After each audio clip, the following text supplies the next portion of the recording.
وما توفيقي إلا بالله عليه توكلت وإليه أنيب. إن الحمد لله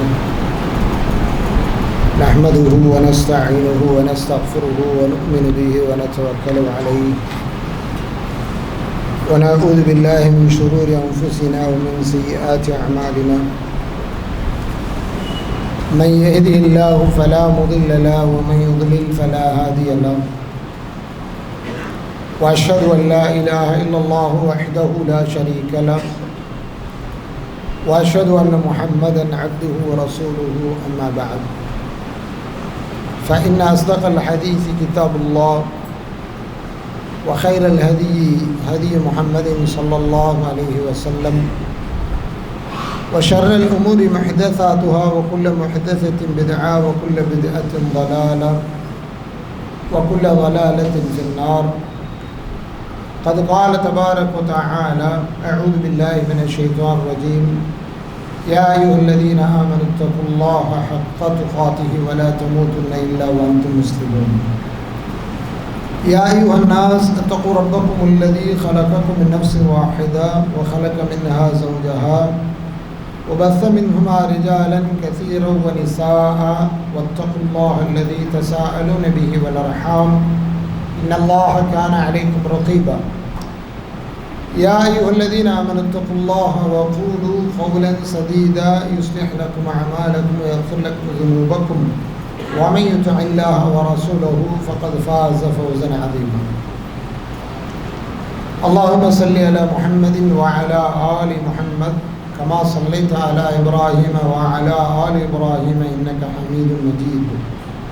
اللهم بارك على محمد وعلى آل محمد كما باركت على إبراهيم وعلى آل إبراهيم إنك حميد مجيد. அளவில்லா அருளும் நிகரில்லா கிருபையுடைய எல்லாம் உள்ள அல்லாஹ்வுடைய திருப்பெயரால் துவங்குகிறேன். அன்பிற்குரிய சகோதரர்களே, சகோதரிகளே, தாய்மார்களே, பெரியோர்களே, அல்லாஹ்வுடைய அளப்பெரும் கருணையினால் முஸ்லீம்களாகிய நம்மீது அல்லாஹ் கடமையாக்கி இருக்கக்கூடிய இந்த ஜும்மா என்ற ஒன்றுகூடல் மூலம் அவனை தியானிப்பதற்காக இந்த அருள் நிறைந்த ஆலயத்தில் அமர்ந்திருக்கிறோம். இந்த நல்ல சந்தர்ப்பத்தில் இல்லாமல்ல இறைவனை எல்லா நிலையிலும் அஞ்சு நடந்து கொள்ள வேண்டும் என்று எனக்கும் உங்களுக்கும் உபதேசம் செய்கிறேன். அன்பிற்குரிய சகோதரர்களே, சகோதரிகளே, அல்லாஹ்வுடைய அருள் நிறைந்த இந்த மார்க்கத்தை அவனுடைய தூதராகிய முஹம்மது ஸல்லல்லாஹு அலைஹி வஸல்லம் அவர்கள் மிகச்சிறந்த முறையில் இந்த மனித சமுதாயத்திற்கு விளக்கி வாழ்ந்து காட்டி இதனுடைய எல்லா பகுதிகளையும் அவசியமாக சொல்ல வேண்டிய, விளக்க வேண்டிய தேவைகள் அனைத்தையும் பூர்த்தி செய்துவிட்டு இந்த உலகத்தை விட்டு சென்றிருக்கிறார்கள். அவ்வளவு பரிபூர்ணப்படுத்தப்பட்ட இந்த மார்க்கம் இந்த இஸ்லாமுடைய விரோதிகளால் ஒவ்வொரு காலகட்டத்திலும் இந்த மார்க்கத்தின் மீது உள்ள நல்லெண்ணத்தையும் இந்த மார்க்கத்தை இந்த மனித சமுதாயத்திற்கு சரியாக தன்னுடைய ரிசாலத்தின் பொறுப்பை நிறைவேற்றி சென்ற அல்லாஹ்வுடைய திருத்தூதரின் மீதும் அவர்களுடைய பொன்மொழிகளின் மீதும் ஒரு அவதூறுகளை கட்டிவிடுவதற்கும் அவர்களுடைய ரிசாலத்தை கேள்விக்குரியதாக ஆக்குவதற்கும் அவர்கள் இருந்த காலம் தொட்டு இன்று வரையிலும் எதிரிகள் முயற்சி செய்து கொண்டே தான் இருக்கிறார். நாம் ஜும்மாவுடைய உரைகளில் ஒவ்வொரு உரையிலும் கண்டிப்பாக ஹம்து ஸலாத்தில் மிக முக்கியமான ஒரு செய்தியை உங்களுக்கு திரும்ப திரும்ப சொல்லிக்கொண்டே இருக்கிறோம். அதை நான் எனது சொந்த விருப்பத்தின் பெயரில் சொல்லக்கூடியது அல்ல, மாறாக நபிகள் பெருமானார் ஸல்லல்லாஹு அலைஹி வஸல்லம் அவர்களே ஒரு உரையை நிகழ்த்தினார்கள் என்றால் அந்த உரையில் ஃபஇன்ன அஸ்தகல் ஹதீஸி கிதாபுல்லாஹ், உலகத்தில் மிக உண்மையான மிக சத்தியமான சொல், பேச்சு, உரை என்று இருக்கும் என்றால் அது அல்லாஹ்வுடையது தான் என்று சொல்லிவிட்டு வகைரல் ஹதி ஹதியு முஹம்மதின் இந்த வார்த்தையை உச்சரிக்காமல் இருந்ததில்லை. இமாம் முஸ்லிம் இதை ரிவாயத்து செய்கிறார். இந்த செய்தியை அழுத்தமாக முழு மனித சமுதாயத்திற்கும் தெரியும்படியாக நபிகள் நாயகம் ஸல்லல்லாஹு அலைஹி வஸல்லம் அவர்கள் பதிய வைத்திருக்கிறார்கள். வஹைரல் ஹதி, மிகச்சிறந்த ஒரு நேர் வழி இருக்கும் என்றால் ஹதியு முஹம்மதின், அது யாருடையதான்?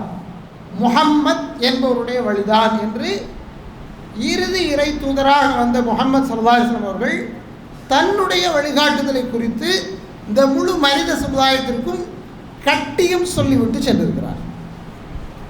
ஆனால் இந்த ஹதி முஹம்மது ஸல்லல்லாஹு அலைஹி வஸல்லம் ஹதி, இந்த ஹதி என்ன அப்படின்னு தெரியாத வரையிலும் அதனுடைய யதார்த்தமான பொருளை முறையாக ஒரு முஸ்லீம் விளங்காத வரையிலும் இஸ்லாமை விளங்கவே முடியாது. இஸ்லாமை விளங்குவது என்றால் அல்லாஹ்வுடைய திருத்தூதருடைய அந்த வழிமுறையை முறையாக ஏற்றுக்கொள்வது. ஆனால் உலகத்தில் இஸ்லாமை வீழ்த்த வேண்டும் என்று ஆசைப்பட்ட இஸ்லாமுடைய விரோதிகள் குர்ஆனை இந்த மனித சமுதாயத்திற்கு கிடைக்காமல் செய்ய வேண்டும் என்று ஆசைப்பட்டார்கள். அவருடைய ஆசையில் மண் விழுந்தது. அவர்களால் அன்றிலிருந்து இன்று வரையிலும் அது விட்ட சவாலையும் எதிர்கொள்ள முடியவில்லை, அதனுடைய தூய்மை தன்மையையும் கெடுக்க முடியவில்லை. வரலாற்றில் நீங்கள் போய் குர்ஆனை பார்த்தீங்கன்னா, அதனுடைய வரலாறை பார்த்தீங்கன்னா, அது தொகுக்கப்பட்ட வரலாறை பார்த்தீங்கன்னா, அது இறங்கின வரலாறு நீங்கள் கேட்டிங்கன்னா 23 ஆண்டு காலம் அது இறங்கியது. அந்த இறங்கிய காலத்தில் இருந்தவர்கள் இருந்த காலத்திலேயே அது ஒரு நூல் வடிவு பெற்று இந்த முழு மனித சமுதாயத்திற்கும் கிடைக்க பெற்று விட்டது. அதற்கு பின்னால் ஒரு பெரிய கூட்டம் மிகப்பெரிய தியாகம் செய்து அந்த பணியை சிறப்பாக செய்து முடித்தது. ஆனால் அதே அளவிற்கு அந்த குர்ஆனிற்கு விளக்கமாக வந்த நபிகள் நாயகம் ஸல்லல்லாஹு அலைஹி வஸல்லம் சுன்னா இருக்கிறது, நபி மொழிகள், அஹாதீஸ், அது அப்படியே இந்த சமுதாயத்திற்கு கிடைத்ததா என்றால் நிச்சயம் கிடைக்கவில்லை. நாம் அதனை பேசுவதாக இருந்தால் உசூல் ஹதீஸ், ஹதீஸ் கலை சார்ந்த ஹதீஸுடைய அடிப்படைகள் சார்ந்த சில செய்திகளை பேச வேண்டும். நாம் அதற்குள் செல்ல வேண்டாம். மாறாக ஹதீஸ் இன்னைக்கு நம்ம ஹதீஸ் அப்படின்னு சொன்னால் நம்முடைய சிந்தனையில் சிலர் ஞாபகத்துக்கு வருவோம். நபி ஸல்லல்லாஹு அலைஹி வஸல்லம் பேரை உச்சரிக்கிறதா இருந்தால் சிலர் நம்முடைய சிந்தனைக்கு எடுத்தெடுப்பில் வருவோம். ஏன்னா ஒரு அபூ ஹுரைரா, ஒரு ஆயிஷா ரலியல்லாஹு அன்ஹுமா, ரெண்டு பேரையும் தவிர்த்து விட்டு நாம் ஹதீஸ்களில் நிறைய ஹதீஸை பேச முடியுமா என்றால் பேசவே முடியாது. ஹதீஸ்களை பேசவே முடியாது. ஏன் தெரியுமா? 5374 ரிவாயத்துக்களை செய்திருக்கிறார் அபூ ஹுரைரா. கவனிக்க வேண்டும், அபூ ஹுரைரா என்ற ஒரு நபித்தோழர் மாத்திரம், நம்முடைய வரலாறு சொல்லவில்லை. அவர் ஒரு ராவியல் ஹதீஸை அறிவிக்கக்கூடியவர் என்ற நிலையில் ஒரு சஹாபியாக இருந்து கொண்டு இந்த சமுதாயத்திற்கு நபிகள் நாயகம் ஸல்லல்லாஹு அலைஹி வஸல்லம் அவர்கள் சொன்ன செய்தியாக 5374 செய்திகளை பதிவு செய்திருக்கிறார். இந்த செய்திகளிலே அநேகமானது பல ஹதீஸ்களிலும் புத்தகங்களிலும் விரவி கலந்து கிடக்கிறது. இந்த ஹதீஸ்கள் பல ஹதீஸ் புத்தகங்களிலும் விரவி பறந்து கிடக்கிறது. 326 ஹதீஸை மாத்திரம் இமாம் புகாரியும் முஸ்லிமும் இணைந்து அறிவிக்கிறார்கள்.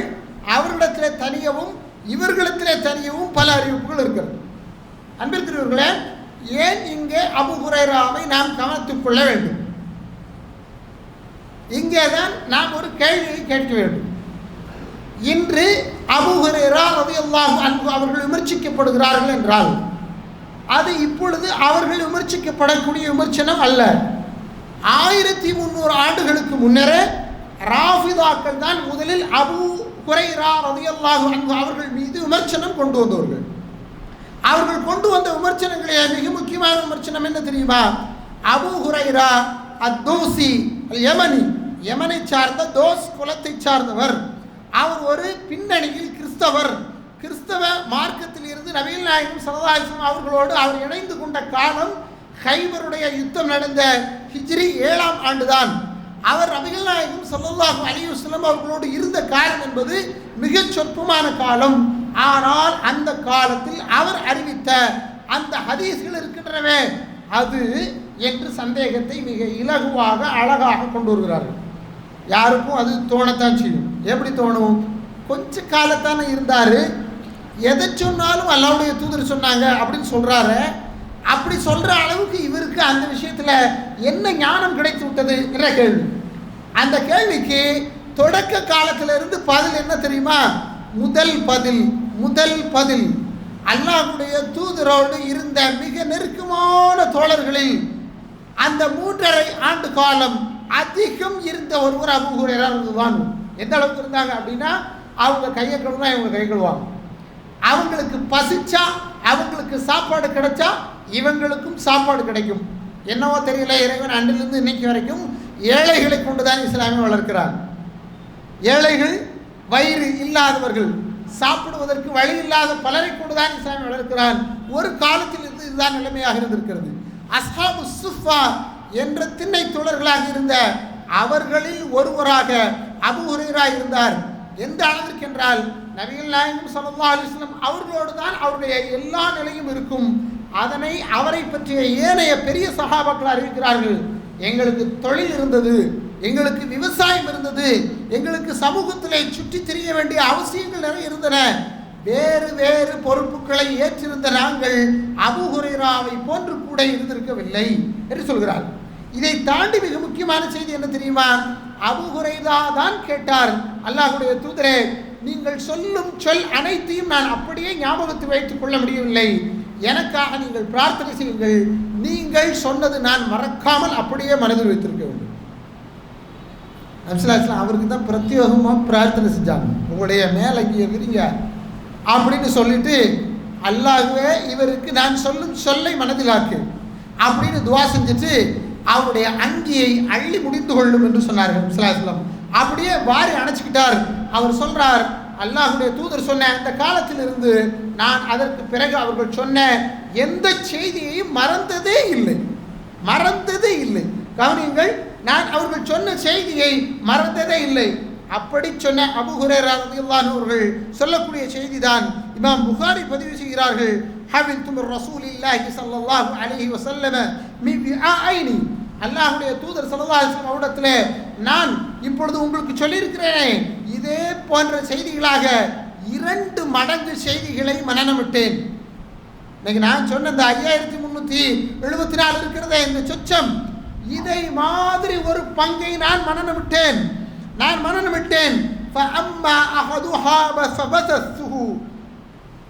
நான் எதனை அல்லாஹ்வுடைய தூதரிடமிருந்து பெற்றேனோ அதில் 2இல் 1 உங்களுக்கு மத்தியிலே பரப்பி சொல்லிவிட்டேன், எல்லாருக்கும் கிடைச்சிருச்சு. ஆனால் வேறொன்று இருக்கிறது, நான் அதனை உங்களுக்கு சொல்லவில்லை. ஒருவேளை சொன்னேன் என்றால் நான் அதனை வெளிப்படுத்தியதற்காக என்னுடைய சங்கு அறுக்கப்பட்டிருக்கும் என்று சொன்னார். யார் சொன்னது தெரியுமா? அபூ ஹுரைரா ரலியல்லாஹு அன்ஹு சொன்ன செய்தி. ஏன் சொன்னாங்க தெரியுமா?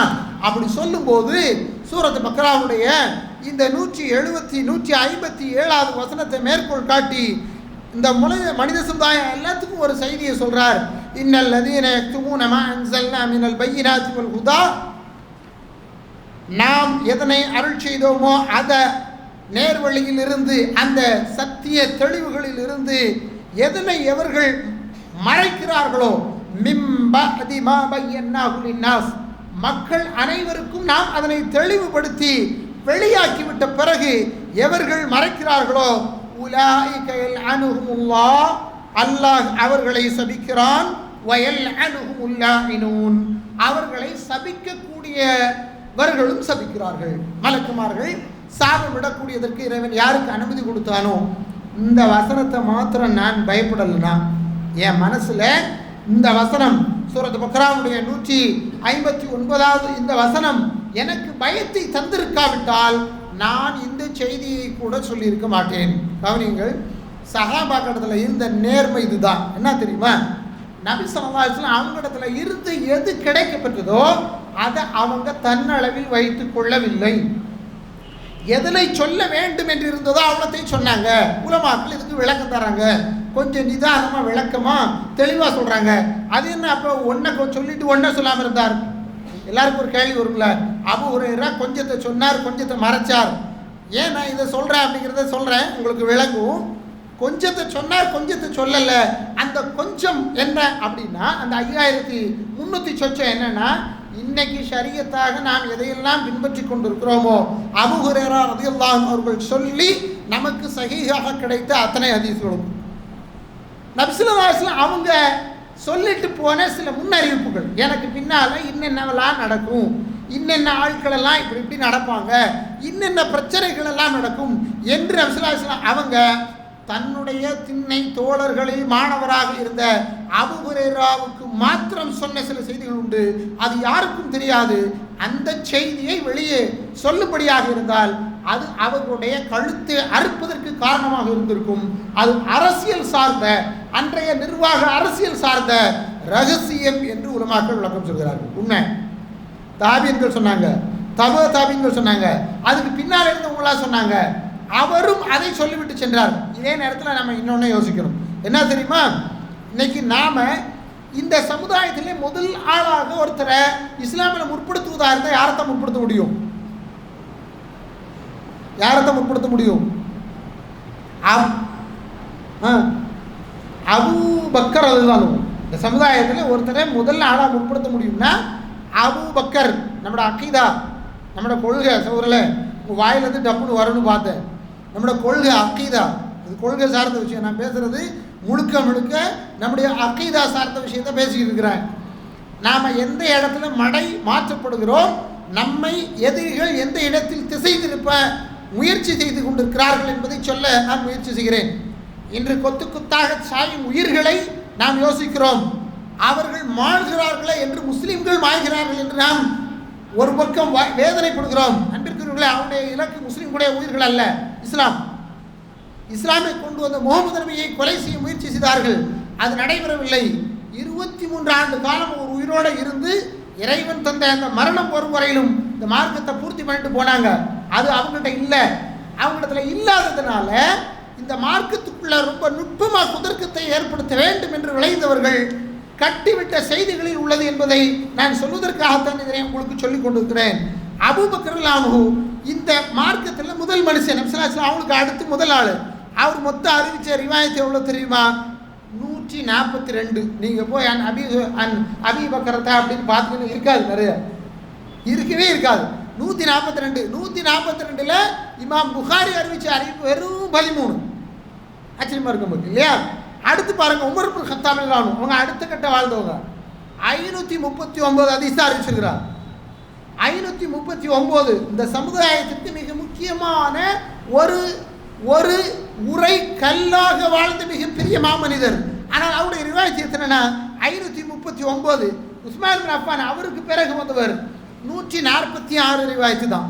146. அவருக்கு பிறகு அலி இப்னு அபீ தாலிப் கொஞ்சம் கூட 586. இவ்வளவுதான்.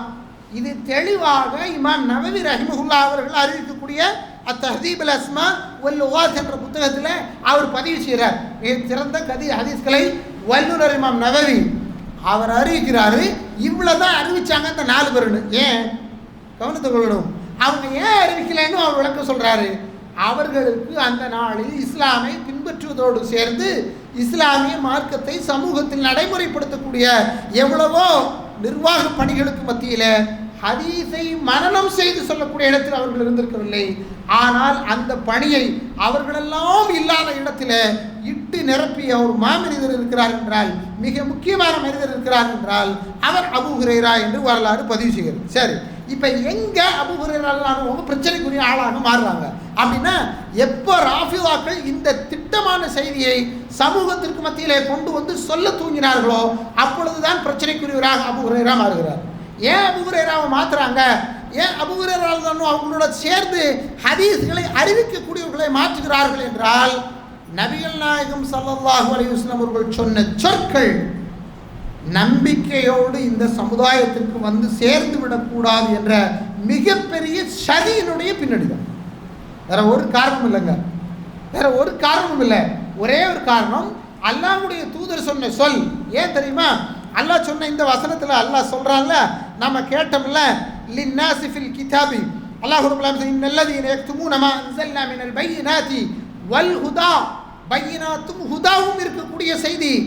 அந்த செய்தி குர்ஆன் மாத்திரமா என்றால் குர்ஆன் மாத்திரமல்ல, குர்ஆனோடு இருக்கக்கூடிய சுன்னா, குர்ஆனோடு இருக்கக்கூடிய ஹதீஸ், குர்ஆனோடு இருக்கக்கூடிய அல்லாஹ்வுடைய திருத்தூதருடைய விளக்கங்கள், அல்லாஹ்வுடைய திருத்தூதருடைய வாழ்க்கை முறைகள், அல்லாஹ்வுடைய திருத்தூதர் ஒவ்வொரு இடத்திலும் கை காட்டி சொன்ன உன்னதமான விளக்கங்கள், அதனை கழட்டி விட்டுட்டோம் அப்படின்னா குர்ஆனை மட்டும் கையில் எடுத்துக்கலாம். குர்ஆனை மட்டும் கையில் எடுத்துனா இஷ்டத்துக்கு விளக்கம் சொல்லலாம், யாரையும் எப்படியும் வழிகெடுக்கலாம். இன்னைக்கு ஒரு பெரிய கூட்டம் வழிகெடு போச்சு தானே, குர்ஆன் மட்டும் போதும்னு சொல்லக்கூடிய ஒரு கூட்டம் வழிகெடுச்சுது. அதுக்கப்புறம் குர்ஆனை தங்களுடைய சொந்த அறிவை கொண்டு நாங்கள் விளங்குறோம்னு சொன்ன எல்லா கூட்டமும் வழிகெட்டு போச்சு. உலகத்தில் எவ்வளோ கூட்டம் வழிகெட்டு போச்சோ அவ்வளோ பேருடைய பின்னணியை நீங்கள் பார்த்தீங்கன்னா குர்ஆனுக்கு அவர்கள் சொந்த அறிவை கொண்டு விளக்கம் சொல்லக்கூடியவர்களாக இருப்பார்கள். குர்ஆனுக்கு அவர்களிடத்தில் எதை விளக்கமாக இருக்காது என்றால், யாருடைய விளக்கமாக இருக்காது என்றால் அல்லாஹ்வுடைய வேதத்தின் விளக்கமாக இருக்காது. ஆனால் குர்ஆன் அல்லாஹ் எத்தனை இடத்துல சொல்ல தெரியுமா? 5 இடத்துல அத்தியுல்லாஹ வ அத்தியுர் ரசூல, அத்தியுல்லாஹ வ அத்தியுர் ரசூல, அத்தியுல்லாஹ வ அத்தியுர் ரசூல, திரும்ப திரும்ப அல்லாஹ் ரப்பல் ஆலமீன் 5 இடத்துல சொல்றான். அல்லாஹ்வுக்கு கட்டுப்படுங்கன்னு சொன்ன இடத்துல அல்லாஹ்வுடைய தூதரையும் அவனோடு சேர்த்து சொல்ல வேண்டிய அவசியம் என்னன்னா, அல்லாஹ்விற்கு கட்டுப்படுவது என்பதே அல்லாஹ்வுடைய திருத்தூதரின் பொன்மொழிகளை கேட்டு நடப்பது தான். நபிஸல்லல்லாஹு உயிரோடு இருந்தாங்க, சஹாபாக்கள் நேராக கேட்டாங்க, அவங்க சொன்ன செய்திக்கு அங்கே கட்டுப்பட்டு நடந்தாங்க. ஆனால் இந்த உம்மத்து கடைசி வரைக்கும் இருக்குமே, இந்த உம்மத்து கடைசி வரைக்கும் இருக்குமே, இந்த உம்மத்து கடைசி உம்மத்தாச்சே, இந்த உலகம் அழிகிற வரைக்கும் இருக்கிற உம்மத்தாச்சே, இந்த உம்மத்துடைய அனைவருக்கும் நபிஸல்லல்லாஹு சொல் போக வேண்டும் என்றால் அதனை ஒரு கூட்டம் பாதுகாத்தது. அவர்கள் தான் சஹாபாக்கள். அவர்களிடமிருந்து எந்த செய்தி வெளியே வந்ததோ அதுதான் ஹதீஸ். அதை காலி பண்ணணும் அப்படின்னா அவங்கள முதல்ல காலி பண்ணணும். எங்கேருந்து காலி பண்ணணும்? யார் ஹதீஸை பெரிய அளவில் அறிவிச்சாங்களோ அவங்கள காலி பண்ணணும். அப்புறம் யாரை காலி பண்ணணும்? யாரெல்லாம் அதுக்கு காரணமாக இருந்தாங்களோ அவங்களெல்லாம் காலி பண்ணணும். யாரெல்லாம் அதுக்கு காரணமாக இருந்தாங்க? அபூபக்கர் காரணமாக இருந்திருக்கிறார், உமர் காரணமாக இருந்திருக்கிறார், உஸ்மான் காரணமாக இருந்தார், ரலியல்லாஹு அன்ஹும், அலி ரலியல்லாஹு அன்ஹு அவர்களும் காரணமாக இருந்தார்கள். ஆனால் அலியின் பெயரை சொல்லிதான் முஸ்லீம் சமூகத்திற்குள்ளே ஒரு கூட்டம் இந்த வேலையை செய்கிறது. அவங்க தான் ராஃபிதாக்கள், அவங்க தான் ஷியாக்கள். அவங்க தான் இன்னைக்கு வழிகட்டி முஸ்லீம் சமுதாயத்திலேயே பெயரை உச்சரிக்கும் பொழுதே சன்னி ஷியா, சன்னி ஷியா, சன்னி ஷியா அப்படின்னு உலகமெல்லாம் பேசுகிற அளவுக்கு ஒரு கூட்டத்தை உருவாக்கணும். எப்படி ஆள் தெரியுமா? அப்துல்லா இப்னு சபா அப்படின்னு சொல்லக்கூடிய ஒருத்தன் தான் முதல்ல இந்த சித்தாந்தத்தையே உள்ளே கொண்டு வர்றான். அது தனி டாபிக், ஷியாக்களை பற்றி பேச வேண்டியது. நான் சுருக்கமாக இந்த இடத்தில் அவர்களுடைய உள்ளீடு எப்படி வருகிறது என்பதை சொல்கிறேன். அன்பிற்குரியவர்களே, யாரெல்லாம் முக்கியஸ்தர்களோ மார்க்கத்திற்கு கை காட்டுறதுக்கு அவங்களை எல்லாத்தையும் அந்த இடத்துல இருந்து நீக்கிட்டா அந்த மார்க்கமே கேள்விக்குரியதாக மாறிவிடும் என்பதனால்தான் அபூபக்கர் ரலியல்லாஹு அன்ஹு காஃபிர் என்று சொன்னார்கள். நம்ம அதை பார்த்துட்டோம். உமர் ரலியல்லாஹு அன்ஹு காஃபிர் என்று சொன்னார்கள், அதை நம்ம பார்த்துட்டோம். உஸ்மான் இப்னு அஃபான் ரலியல்லாஹு அன்ஹு மேலே பெரிய ஒரு அவதூறு சொன்னாங்க. என்ன அவதூறு தெரியுமா? வரலாறு அவங்க சொன்ன அவதூறு தெரியுமா? அபூபக்கர் ரலியல்லாஹு அன்ஹு குர்ஆனை கொண்டு திரட்டுறாங்க, உமர் கத்தாப் ரலியல்லாஹு அன்ஹு குர்ஆனை பாதுகாத்தாங்க. அதுக்கப்புறம் அவங்க செஞ்ச வேலைகளில் மிக முக்கியமான வேலையை உஸ்மான் இப்னு அஃபான் செஞ்சாங்க. என்ன வேலை தெரியுமா? இந்த குர்ஆன் பரிசுத்தமாக இந்த சமுதாயத்துக்கு உள்ள வரணும் அப்படிங்கிறதுக்காக இந்த குர்ஆனை யார் நபிஸல்லல்லாஹு கேட்டு எழுதினார்களோ அந்த வகி எழுத்தர்கள் இருக்கிறார்களே, குத்தாபுல் வகி என்று வரலாற்றில் வர்ணிக்கப்பட்டவர்கள், அவர்கள் யார் உண்டு? அலி இப்னு அபீ தாலிப் உண்டு, அவர்களில் அலி இப்னு அபீ தாலிப் உண்டு, முஆவியா இப்னு அபீ சுஃபியான் உண்டு, கஅப் இப்னு மாலிக் உண்டு, மிக முக்கியமான சஹாபாக்கள் உண்டு, உபை இப்னு கஅப் ரலியல்லாஹு அன்ஹு உண்டு, ஸைத் இப்னு சாபித் உண்டு. இது போன்ற மிக முக்கியமான உன்னதமான சஹாபாக்கள் உண்டு. அந்த சஹாபாக்கள் அனைவருமே என்ன வச்சுருந்தாங்க அப்படின்னா, முஸ்ஹஃப் அலி, முஸ்ஹஃப் ஸைத், அவங்க ரசூலுல்லாஹ்ட்ட நேராக கேட்டு எழுதி அந்த புத்தகத்தை தொகுத்தாங்க. கவனிக்கணும், குர்ஆனை மனப்பாடம் பண்ணாங்க, பண்ணிய அதை பிறருக்கு சொல்லி கொடுத்தாங்க, மனப்பாடம் பண்ண வச்சாங்க. அன்றிலிருந்து இன்று வரையிலும் மனப்பாடம் மனப்பாடம் மனப்பாடம் நமக்கு ஆகிக்கிட்டே இருக்கு. நம்ம வீட்டு சின்ன பிள்ளைகளுக்கு சூரத் ஃபாத்திஹா எல்லாருக்கும் தெரியும். எப்படி? 5 வக்து தொழுகையில் சாதாரணமாக இங்கே வந்து நிற்கக்கூடிய யாரும் கேட்டு என்ன செஞ்சுருவாங்க? மனப்பாடம் ஆக்கிடுவாங்க. அதுபோல் ஓதப்பட்ட எல்லா கிஸார் அல் முஃபஸ்ஸல், இந்த குர்ஆனில் இருக்க சின்ன சூறாக்கள் இருக்க, அதில் அநேகமானது நம்மளுக்கு தெரியும். எப்படி? திரும்ப திரும்ப ஓத ஓத கேட்க கேட்ட மனசில் ஆகி நம்முடைய மனசில் ஆச்சு. இப்படி வந்தது போக நபிஸல்லல்லாஹு தான் சொல்ல சொல்ல வகை எழுதக்கூடிய எழுத்தர்களை வச்சுருந்தாங்க. அவங்க அவ்வளோ பேருடையும் தனித்தனியாக குர்ஆன் இருந்தது. அந்த குர்ஆனுக்கு பேர் முஸ்ஹஃப் அலி, முஸ்ஹஃப் ஸைத் என்று இருந்தது. இந்த முஸ்ஹப் அத்தனையையும் வாங்கி எரித்த வேலையை செய்தவர் உஸ்மான் பின் அஃபான். எரிச்சாங்க, அவ்வளவு. எப்போ எரிச்சாங்க தெரியுமா?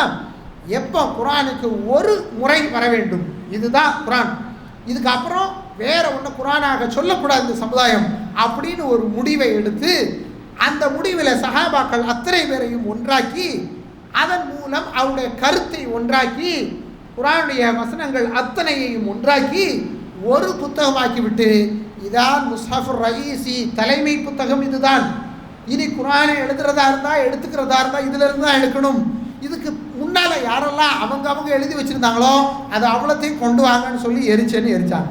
எரிச்சா என்ன நடக்கும்? அலி ரலியல்லாஹு நாங்கள் சொல்லக்கூடிய மாசூம்னா என்ன? பாவத்திலிருந்து பாதுகாக்கப்பட்ட மிக முக்கியமான ஒருவர், அவர் அல்லாஹ்வுடைய வலி. இன்னைக்கு அவங்க பாங்கில் சொல்கிறாங்கல்ல, அஷ்ஹது அன்ன அலி வலி அல்லாஹ் அப்படி சொல்கிறாரா இல்லையா? அலி இருக்கிறாரு, அவர் வலி. அவர் எழுதிய புத்தகத்தில் அவருடைய முக்கியத்துவம் எல்லாம் இருந்தது, அது அல்லாஹ்விடமிருந்து இறங்கியதை எரித்து இல்லாமலாக்கி விட்டார் உஸ்மான். எவ்வளோ பெரிய களங்கம் வரும். இப்போ இதை ஷியாக்கள் அரபு மொழியில் சொல்கிறதுனால அரபுகளுக்கு மத்தியில் தெரிஞ்சிருக்கலாம். நம்மள மாதிரி வெளியே இருக்கக்கூடிய மக்களுக்கு சாதாரணமாக இந்த ஷியாக்கள் எவ்வளோ பெரிய அவதூற உஸ்மான் பின் அஃபான் ரலியல்லாஹு அன்ஹு அவர்களும் அவர்களுக்கு முன்னிருந்தவர்கள் மீதும் ஏனைய ஹதீஸ்களை அறிவித்தவர்கள் மீதும் கட்டிவிட்டார்கள் என்று பார்த்தால், இவர்கள் செய்த சதி என்னவென்றால், குரான் மாத்திரம் இருக்கட்டும், குரானில் எது இப்போ எல்லார் கையில் இருக்கோ அது இருக்கட்டும், எதெல்லாம் இல்லையோ அதை எரித்து நாசமாக்கிட்டாங்க, நம்ம கதை கட்டி விடலாம்.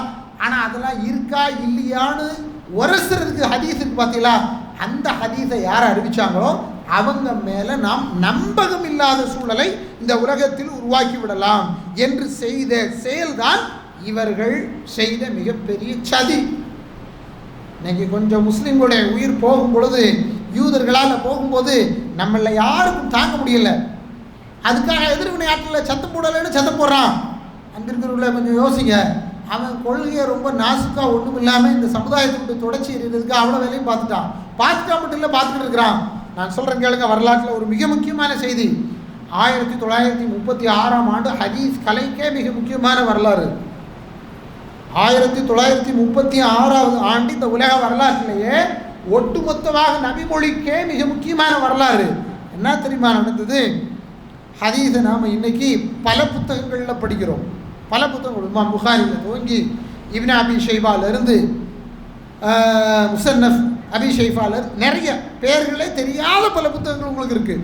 அங்கொன்றும் இங்கொன்றுமாக சில அறிஞர்கள் அந்த காலத்தில் சஹாபாக்களை, தாபிகளை, தபா தாபிகளை அணுகி ஹதீஸ்களை தொகுத்து கொஞ்சம் கொஞ்சம் சின்ன சின்ன புத்தகமாக அவெல்லாம் வைத்திருக்கிறார்கள். அப்படியெல்லாம் புத்தகம் இருக்குது. அதுலையெல்லாம் கூட தெளிச்சு எடுத்தோம்னா சஹீஹான ஹதீஸ்கள், நபிஸல்லல்லாஹு சொன்ன ஹதீஸ்கள் இருக்குது. ஒரு சில ஹதீஸ்கள் அப்படியானது தான். நாம் சொல்லக்கூடிய ஒரு சில ஹதீஸ் இப்போ குரானையும் ஹதீஸையும் பின்பற்றணும் அப்படின்னு சொல்லும் பொழுது, இப்போ புதுசாக எழுதி போட்டிருக்காங்க இல்லையா, நான் அந்த டாபிக் வரல, அது தனி டாபிக் பேசிக்கிறோம். இப்போ அந்த இடத்துக்கு நம்மளால் வர முடியாது. அந்த ஒரு ஹதீஸுக்கு மட்டும் நம்ம விளக்கம் சொல்ல வேண்டியது. அப்படி சொல்லும் பொழுது ஹதீஸ் என்பதை கலெக்டி விடக்கூடிய இடம் பார்த்தீங்களா, அந்த இடத்த தான் நம்ம கவனிக்கணும். 1936 முஅஜ்ஜம் முஃபாரஸ் அல்ஃபால் அல் ஹதீஸ், ஹதீஸ் இருக்கு இல்லையா, பல புத்தகங்கள் இருக்கக்கூடிய ஹதீஸ், அந்த அந்த அந்த புத்தகம் இன்னைக்கு ரொம்ப ஈஸி. ஒரு வார்த்தையை போட்டு ஹதீஸ் இது எத்தனையில் இருக்குது, எத்தனை புக்கில் இருக்குன்னு சொன்னால் அதுக்கு தனி சாஃப்ட்வேர் உருவாக்கிட்டாங்க. அதை நீங்கள் உங்களுடைய மொபைலில் ஆப்பாக வச்சுட்டு அரபு மொழியில் அந்த ஹதீஸில் வந்து ஒரு வார்த்தையை அடிச்சிங்கன்னா அது எத்தனை புத்தகத்தில் இருக்குது, அந்த ஹதீஸுடைய நம்பர் என்ன, அவருடைய ராவி யார், அந்த ஹதீஸுடைய தரம் என்ன, அவ்வளோ வந்துடும். நான் சொல்லக்கூடியது ஒரு நூற்றாண்டுக்கு முன்னால் 1936 ஏஜே வின்ஸ்கின்ஸ் அப்படின்னு சொல்லி ஹாலந்தை சேர்ந்த ஒரு அறிஞர். அவர் ஆக்சுவலாக ஒரு யூதர், பிறப்பால் யூதராக இருந்தவர், இஸ்லாமுக்கு வந்ததாக அவரை பற்றி வரலாற்று தகவல் இல்லை. அவர் என்ன செஞ்சார் அப்படின்னா, 1908 முஹம்மத் வல் யஹூத் ஃபி மதீனா அப்படின்னு ஒரு தீசிஸை ரெடி பண்ணார், ஒரு டாக்டரேட் பண்ணார். அவர் தன்னளவில் ஒரு பிஹெச்டிக்காக ஒரு தீசிஸை ரெடி பண்ணார், ஒரு ஆய்வை தயார் பண்ணார். இந்த ஆய்வுடைய தலைப்பு என்னென்னா, முஹம்மது வல் யஹூத் ஃபில் மதீனா, மதீனாவில் முகம்மதும் யூதர்களும் அப்படிங்கிற பேரில் ஒன்று எடுத்துறார். எழுத உள்ள வந்து இந்த ஹதீஸ்களை எல்லாம் நபிஸல்லல்லாஹு அவங்கள பற்றி அறிவிக்கப்பட்ட ரிவாயத்துக்களை எல்லாம் ஆய்வு செய்ய அவருக்குள்ள ஒரு ஆர்வம் பிறந்து எத்தனை ஹதீஸ் புத்தகத்தை அவர் கேள்விப்பட்டாரோ அத்தனை புத்தகத்தில் ஒவ்வொரு வார்த்தைகளில் என்ன ஹதீஸுங்கிறதெல்லாம் அப்படியே குறிப்பாக எழுதினார். இன்னைக்கு இருக்கு உலகத்தில் 9 வால்யூம் இன்னைக்கு நமக்கு ரொம்ப இலகுவாக ஆப் தருது. அது இந்த 10 ஆண்டுகளுக்கு உள்ளதான். ஆப் வந்தது ஒரு 5 ஆண்டுகளுக்கு உள்ளதான். அதுக்கு முன்னர் ஹதீஸை இந்த இஸ்லாமிய அறிஞர்கள் தேடுவதாக இருந்தால் அந்த யூதர் 1939 தொகுத்து அந்த புத்தகத்தில் தான் போய் பார்ப்பாங்க. ஒரு வார்த்தையை நீங்கள் எடுத்தீங்கன்னா அந்த ஒரு வார்த்தை கால ரசூலுல்லாஹி ஸல்லல்லாஹு அலைஹி வஸல்லம், ஜலஸ ரசூலுல்லாஹி ஸல்லல்லாஹு அலைஹி வஸல்லம், அமர ரசூலுல்லாஹி ஸல்லல்லாஹு அலைஹி வஸல்லம் அப்படின்னு எந்த வார்த்தை வந்தாலும் அந்த வார்த்தையை எடுத்து இந்த வார்த்தை நபி மொழிகளில் எந்த புத்தகங்களில் எந்தெந்த இடத்துல இடம்பெற்றிருக்குன்னா அவ்வளோத்தையும் அப்படியே தருவார். கவனியுங்கள், யூதர்கள் இவ்வளவு தூரம் நபி மொழிக்கு உள் நுழைந்ததனால் ஒரு காலத்தில் என்ன செய்தார்கள் என்றால் முஸ்லீம்களுக்குள்ளேயே ஒரு கூட்டத்தை உருவாக்கினார்கள். அப்துல்லா இப்னு சபா என்ற ஒரு யூதன் மூலம். அந்த யூதன் உருவாக்கிய கூட்டம் தான் ஷியாக்கள் என்ற அந்த பிரிவு. அதுக்கு பின்னால் வந்த வழிகேடு. இன்னைக்கு என்ன செய்கிறாங்க, நவீனமாக இன்டலெக்சுவல் சொசைட்டிக்கு முன்னால் அறிவார்ந்த தத்துவங்களோடு சமயத்தையும் சமூகத்தையும் அணுகக்கூடிய சமுதாயத்துக்கு முன்னால் இதை ஏற்றுக்க முடியுமா முடியாதா என்று சந்தேகத்தை உருவாக்கும்படியாக நபித்தோழர்கள் சொன்ன சொல்லையே கேள்விக்குரியதாக மாற்றியிருக்கிறார்கள். இங்கே தான் நாம் முஸ்லீம்களாகிய நம்ம கொஞ்சம் எச்சரிக்கையாக கையாளணும். புதுசாக கூட்டங்கள் உருவாகுது. கிடைச்ச ஒரு நபி மொழிகளும் அவர்களுக்கு கொடுக்கப்பட்ட தவறான விளக்கங்களும் சுவர் விளம்பரங்களாக மாறிக்கொண்டிருக்கின்றன.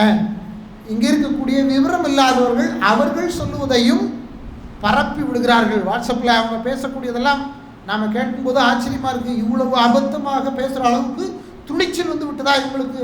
அல்லாஹ்வை பற்றியும் ரசூலை பற்றியும் குர்ஆனை பற்றியும் சுன்னாவை பற்றியும் எந்த அடிப்படை அறிவு இருக்கிறது என்று கேள்வி கேட்கும் அளவிற்கு 10ஆம் பசலைத்தனமான வாதங்களை வைத்து ஜும்மா உரையாற்றி கொண்டிருக்கிறார்கள். அது பரப்பிவிடப்படுகிறது. நம்மில் ஒரு சிலருக்கு அதை பரப்பி கொண்டிருக்கிறார்கள். மிக வருத்தமாக இருக்கக்கூடிய ஒரு காலத்தில் இருக்கிறோம். இப்போ தான் நம்ம ஒரு உசூல் அடிப்படையை படிக்கணும். என்ன தெரியுமா? சஹாபாக்கள் அத்தனை பேருக்கும் இந்த உம்மத் கொடுத்த முதல் மொழி அதுல். அவர்கள் அனைவரும் நீதிவான்கள். அபூபக்கர் ரலியல்லாஹு தொடங்கி கடைசியாக நபி ஸல்லல்லாஹு அலைஹி வஸல்லம் இவர் இஸ்லாத்தை ரசூலுல்லாஹை பார்த்து ஒரு சஹாபியாக வாழ்ந்தாரோ அவர் வரையிலும் நபியை பற்றி பேசின எந்த பேச்சும் கலப்படம் இல்லாத உண்மையைத்தான் பேசினார்கள். அப்படி நம்ம ஏற்றுக்கலைன்னா நமக்கு எங்கே சந்தேகம் வரும் அப்படின்னா, முதல்ல ஹதீஸில் சந்தேகம் வரும். முதல்ல ஹதீஸில் சந்தேகம் வந்தால் சஹாபாக்கள் யாரையும் ஒருவர் நம்ம சந்தேகப்பட ஆரம்பித்தோம் அப்படின்னா அடுத்த சந்தேகம் அதுக்கு அடுத்து எதில் பரவும்? இலகுவாக ஹதீஸ்லேருந்து எங்கே போயிடும்? குர்ஆனுக்கு போயிடும். அல்லாஹ் காப்பாற்றணும். மொத்தம் எது விழுந்துடும்?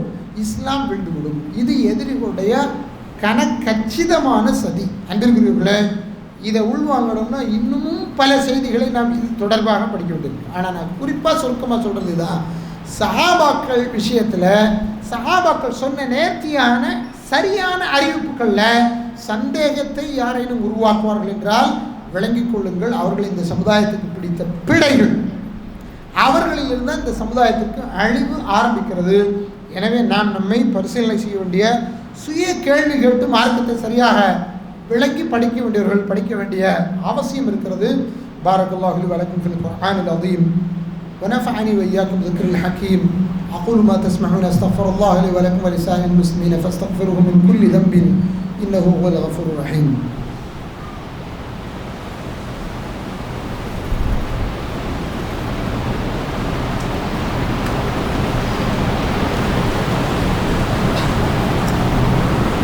الحمد لله وحده والصلاة والسلام على من لا نبي بعده